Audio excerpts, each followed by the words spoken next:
ही मीराबाई को दर्शन स्वयं साक्षात मेरे ठाकुर जी दिए, क्योंकि मीरा में राधा में कोई अंतर नहीं था। ध्यान से सुनेंगे, बड़ी सुंदर कथा है, बड़े भाव से। कौन थी मीरा? दूधाबाई की जो है पोती थी। कहां की रहने वाली थी? राजस्थान। पिताजी का नाम था राठौर। कुंडनी गांव की थी। पिछले जन्म में कौन थी? क्या नाम था? माधवी। जब द्वापर युग में जन्म हुआ था ना, तो क्या नाम था? माधवी। माधवी की जो माँ थी, वृंदावन में माधवी का विवाह होने वाला था सुंदर नाम के लड़के से। सुंदर नाम के लड़के से विवाह होने वाला था।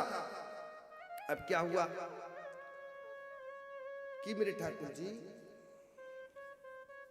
माधवी की जो माँ थी, उन्होंने क्या कहा कि सुन रे, क्या विवाह तो हो जाएगा, लेकिन जब वृंदावन धाम जाना तो घूंघट ओढ़ के रखना।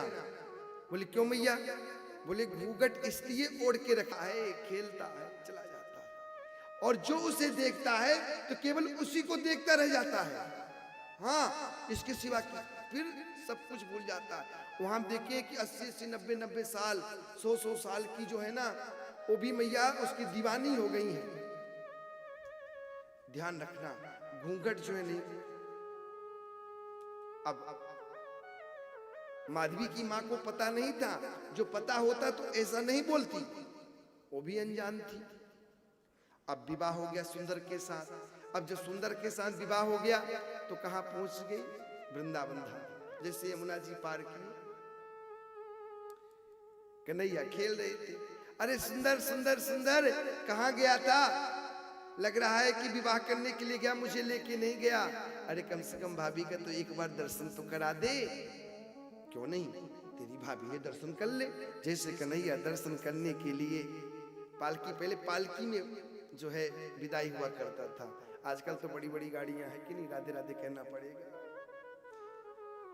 तो जैसे सर अंदर डाले, भाभी, भाभी को याद आया एक कनुआ है, एक कन्हैया है।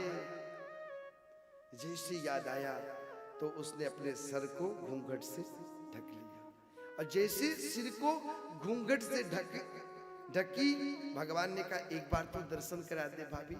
एक बार, दो बार, तीन बार, ठीक है भाभी, आज दर्शन नहीं करा रही है, लेकिन कल फिर मत कहना, फिर तरस जाएगी भाभी। अभी तो समय है, लेकिन ना। और जब गोवर्धन पूजा हो रहा था, एक दिन क्या हुआ, माधवी कहां पहुंच गई? ठाकुर जी के घर।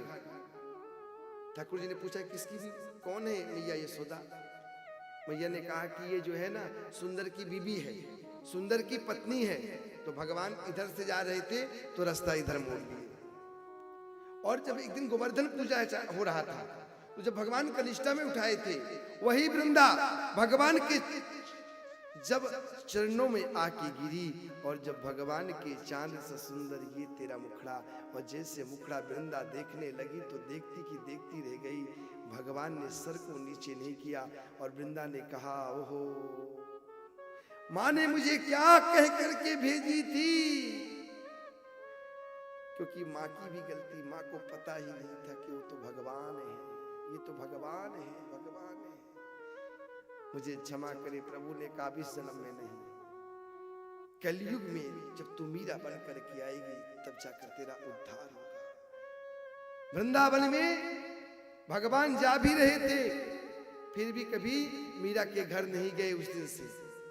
इसलिए जब जिसके घर में भगवान आ जाए, ठाकुर जी आ जाए, गोविंद आ जाए, जिस घर में ठाकुर जी की कथा हो जाए, आज लोग 90% कहते हैं मेरा कामना हो जाए, मेरी ये मन की कामना पूर्ण हो जाएगी तो मैं भगवान की कथा रखूंगी। कहते कि नहीं, अपने माता पिता को सुनाऊंगा, सुनाऊंगी। जिंदा में तुम सुनाते नहीं हो, मरने के बाद क्या सुनाओगे?